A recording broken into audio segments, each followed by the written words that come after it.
A very warm welcome to our fellow panelists. In today's episode, we'll be doing an important discussion on Russia and Ukrainian crisis and its possible impact on geopolitics and in the affairs of EU and NATO.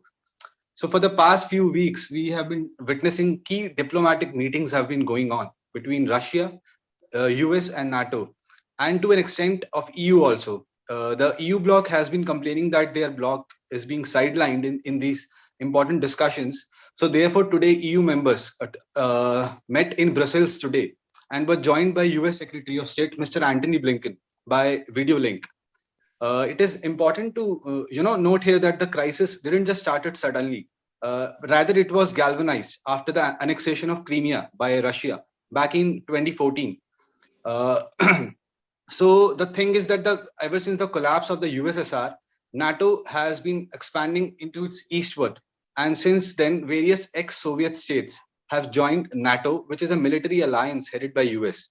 So today, to discuss on this conundrum, we have Mr. Danish Zahoor, who is an author at the Geopolitics magazine in New York, and Ms. Kelly, who is the Director of International Relations at Center of Political and Foreign Affairs.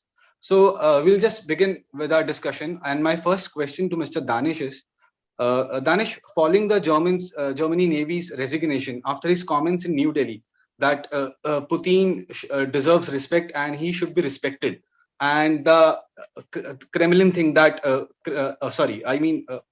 Ukraine. The thing about Ukraine is that Russia doesn't want to annex Ukraine.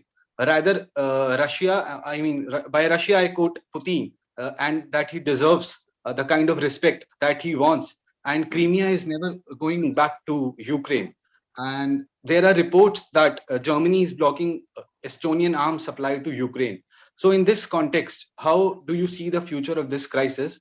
And one more thing that I would like to add here, that it is not a secret that Europe depends heavily in terms of gas supply from Russia, and especially Germany, who is dependent on gas supply directly coming from Russia. So in this context, how do you analyze this conundrum?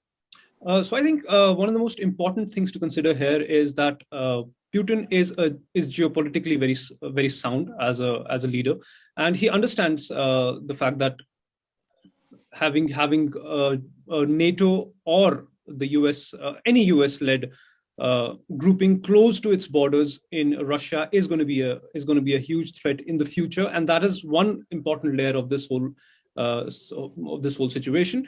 When it comes to Germany's stand on this entire conundrum, I think what we saw here yesterday in New Delhi with the comments of the Vice Admiral, the former Vice Admiral now that he is, he opened up a bit of an orifice, which actually gave us a slight peek into the whole discourse within Germany about their stand vis-a-vis the whole crisis. A lot of people are commenting about, a lot of commentators very close to the government in Germany have been talking about the Nord Stream, the project that was completed last year, the natural gas pipeline that goes from Russia to Germany, which is a project that they have put a huge premium on. So I think Germany is looking at Russia or the whole situation through a much different prism than what the US would like them to look at through.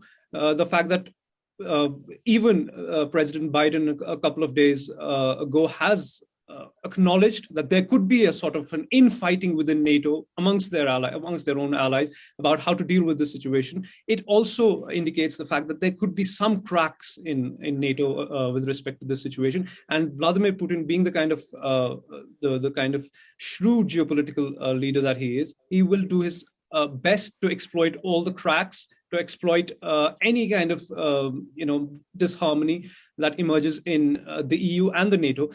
Another important aspect to consider here would be the kind of trade relations that EU now shares with Russia. EU is now the largest trading partner with Russia, so the economy especially is very closely integrated. So that is another huge economic cost that many of NATO members, especially those who are now rising economic powers like Germany, would be considering before leaping into the situation against Russia. So I think it is going to be a very interesting situation. It is going to be a situation that we all need to watch out for when it comes to EU's and NATO's stand vis-a-vis the whole crisis. I think you have rightly pointed out that there is a clear split within the EU or the NATO bloc. And now reports are coming that Russia has been doing military drills in the Belarus region, which has a clear boundaries with the Ukraine in the north direction. While after today's meeting, NATO has responded that they are sending ships and other military equipments to Ukraine, which in a way is sending a message that the war seems imminent in Ukraine. So my next question to Ms. Kelly is, since the last 30 years, the NATO has been expanding its influence in the ex-Soviet states. And many of these ex-Soviet states have already joined NATO, which Russia sees as a threat to its national security and to other aspects also. So in this context, Russia has made clear red lines that neither Ukraine nor Georgia should be given NATO membership, and the military alliance should back off from the ex-Soviet states. So in this context, the situation seems grim and volatile. So Kelly, how do you analyze the situation? Well, first of all, following the collapse of the Soviet Union, we saw Russia go from being a global superpower to gradually losing significant influence in neighboring countries and in ex-Soviet Union countries. And despite a verbal agreement made by the US in the early 1990s, where they promised that there wouldn't be further expansion of NATO in the East, we see that it clearly wasn't respected. Of course, the geopolitical context was very different and has changed over the past 30 years. But for many Russians, the 1990s were considered as a humiliating decade. And that's particularly the case for Russian President Vladimir Putin, who declared the collapse of the Soviet Union as the greatest catastrophe of the century. So we also shouldn't forget that Ukraine has always had strong historic ties with Russia and was a pillar of the Soviet Union. Same goes with Georgia as well. So if they were to accept either of these countries in NATO, it would be another humiliation for Russia. And we see that over the past 2 decades, Russia has worked on modernizing their army, expanding their sphere of influence in various regions across the world. And I think that the Kremlin is also exploiting the divisions within the West. And even though they know that their demands that they made in late 2021 are of course going to be rejected by NATO, the likelihood of Georgia and Ukraine ever becoming NATO members is still quite slim. And most NATO countries are aware that if either of these countries were to enter NATO, it could risk a direct conflict with Russia. But we see that the United States and certain European nations, such as Poland and the Baltic states, are pushing for harsher measures. But at the same time, we see that Germany, France, Italy as well, know that they're still highly dependent on Russian gas, and they don't want further sanctions because they know that it'll hurt their economy. So my next question to Kelly is that an Ukrainian general has said that as per the information of their intelligence, Russia is going to invade Ukraine on 20th Feb, the day the Winter Olympics will be wrapping up in Beijing. So now US has even urged the family members of its envoys that they should return to US, and now even the United Kingdom has ordered its members of its envoys that they should also return to UK. So from the perspective of UK, how do you analyze the situation? Because on one hand, UK has been sending military packages to Ukraine and has been very supportive of Ukraine. But on the other hand, UK is realizing the fact that Russia is on a par. Russia has the immense power to counter them. So that is why they must have felt the kind of imminent threat. So do you think that the war seems imminent in Ukraine? Oh, of course. And I think there's a very strong likelihood that it'll happen before the 20th of February. I think we've reached a point where Putin can't afford to be bluffing anymore. And part of the reason why he's also intervening in Ukraine, or there's a threat of an invasion, is to also boost up internal support. We saw after the annexation of Crimea, Putin's popularity has skyrocketed, but since it's gradually declined. And in 2021, we saw that the Kremlin faced mass demonstrations in support of jailed opposition leader Alexei Navalny, and reports of widespread corruption have also tarnished Putin's image. So I think if Putin were to do nothing, and after having made these big declarations and after months of buildup, if Putin were to retreat his forces without any major concessions, it'll be seen as a humiliation for him. The Russian population will see him as weak, and he'll lose the support of his military and security establishments. Now, I don't think that this means that we'll have a drawn-out war in Ukraine, because Putin is looking for a short and decisive victory. What they'll most likely do is focus on the Donbass, where the Russian-backed separatists are already controlling part of the region. They might advance to Kharkov, and depending on circumstances, they might be tempted to block off Ukraine's access to the Black Sea and surround major cities. And through that, they could either they'll have additional leverage in future negotiations with Ukraine, or they might attempt a coup d'etat and replace Zelensky with a friendlier government. Yes, Kelly, as you rightly pointed out, that Putin, as we all know, that he's a big leader, but his popularity has been declining in Russia for the past few years. But I think one more thing that we should add in this crisis is that when we are talking about the situation in Russia or of Ukraine, or even or in the region of Eurasia, there is a clear demarcation that only the Ukraine crisis can only be solved via the NATO or via the links of US and NATO, European Union. But one more thing that we should also analyze, that Ukraine has its own internal problems. Majority of the people living in north and south they do speak Ukraine, but in the eastward region, majority of them are Russian speaking people, and they are ethnically Russians. Any way you can connect with them. So how do you see the situation in that context? Do you think that people living in the eastward region would surely retaliate? Well, I mean, we see that most of the Ukrainian population that is staunchly anti-Russian is located mainly in the West. But while there's still, of course, support for the Ukrainian government in the South and parts of the East, it's not as strong. At the same time, Zelensky also weakened his own position by declaring a war against the oligarchs and by imprisoning or putting under house arrest Medvedchuk. So his own support is quite weak.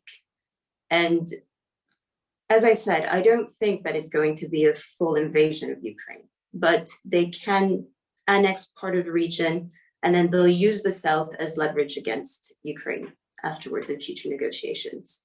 And there is also a limit to what the West can do. And despite many Western leaders saying that they would impose harsh sanctions and Russia would pay a very high price, we still don't know what they're going to do.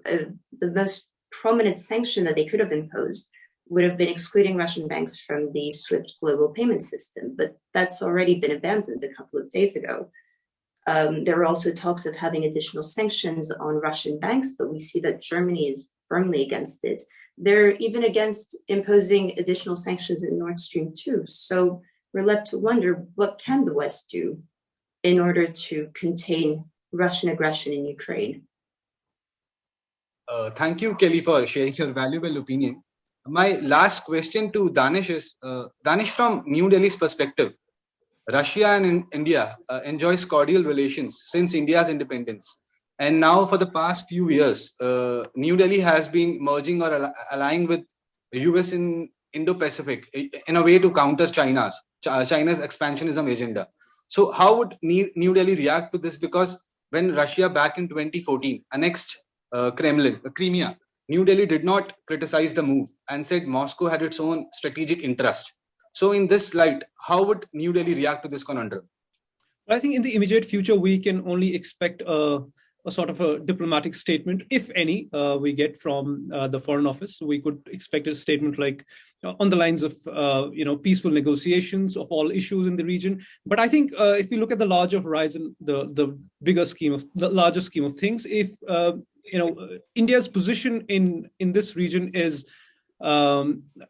increasingly becoming that of a Western ally. We do remember, of course, that Soviet Union used to be a very close friend of India during the Cold War, despite the fact that India had espoused the values of non-alignment in its foreign policy. There was a very visible sense of inclination towards Soviet Russia.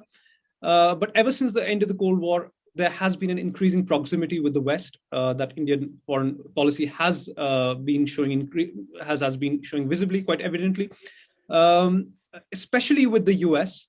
India has the largest English-speaking population. There's a tremendous amount of human-to-human contact, immigration, a huge diaspora in the US as well as Western Europe. And on the other hand, Russia has in the recent past, or in the last couple of decades, been a bit of a foreign policy blind spot for India, as it has, and especially because of the fact that India does not really want to be seen in the orbit of nations which do not really espouse the same values of democracy that it would like to project amongst the comity of nations. Overall, it doesn't want to be seen close to a nation like China, or a nation like Russia, which doesn't, of course, hasn't really done a great deal of groundwork when it comes to portraying a democratic image in the world.